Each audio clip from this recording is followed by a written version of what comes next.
বর্ধমান পূর্ব লোকসভা থেকে এবার প্রার্থী হিসাবে সিপিআইএম থেকে দাঁড়াইছে নীরব খান, তৃণমূল কংগ্রেস থেকে দাঁড়াইছে ডক্টর শর্মিলা সরকার, বিজেপি থেকে দাঁড়াইছে অসীম কুমার সরকার, সিপিআইএম থেকে দাঁড়াইছে সুজল কুমার দে এবং বিএসপি দাঁড়াইছে মুকুল বিশ্বাস। বর্ধমান পূর্ব লোকসভায় এখানে সাধারণ হিন্দু হলো 31.2%, তাফসিলি জাতি 8.1%, মুসলিম জাতি 22.1% নিয়ে বর্ধমান পূর্ব লোকসভা গঠিত।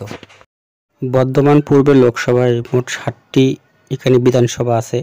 2021 সালে 60টি বিধানসভার মধ্যে টিএমসি 7টার মধ্যে 7টায় জয়লাভ করে, বিজেপি 0, সিপিআইএমও এখানে 0 আসন পায়।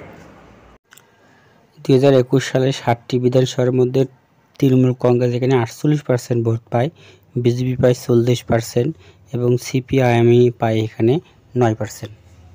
2023 সালে বর্ধমান পূর্বে এখানে পঞ্চায়েত নির্বাচনে টিএমসি 51% ভোট পায়, বিজেপি পায় 23%, সিপিআইএম পায় এখানে 14% ভোট। 2019 সালে বর্ধমান পূর্বে জয়লাভ করে টিএমসি লোকসভায়, এখানে তিনি 44% ভোট পায়, বিজেপি ভোট পায় এখানে 38%, প্রায় 1 লাখ ভোটে জয়লাভ করেন। জামালপুর বিধানসভায় 2021 সালে এখানে জয় করে টিএমসি, প্রায় 46% ভোট পায়, বিজেপি এখানে ভোট পায় 38%। কালনা বিধানসভাও এখানে জয়লাভ করে টিএমসি, এখানে 45% ভোট পায়, বিজেপি পায় এখানে 42%। মেমারি বিধানসভায় এখানে জয়লাভ করে টিএমসি, প্রায় 47% ভোট পায়, আর বিজেপি এখানে ভোট পায় 37%, প্রায় 2,18,802 ভোটে জয়লাভ করে টিএমসি। বর্ধমান দক্ষিণে এখানে জয়লাভ করে টিএমসি, প্রায় 49% ভোট পায়, বিজেপি ভোট পায় এখানে 41%।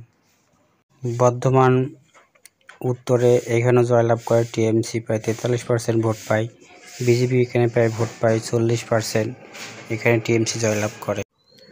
কাটোয়া বিধানসভায় এখানেও জয়লাভ করে টিএমসি, প্রায় 48% ভোট পায়, রবীন্দ্রনাথ চ্যাটার্জি, বিজেপি এখানে ভোট পায় 43%, কংগ্রেস পায় 5%।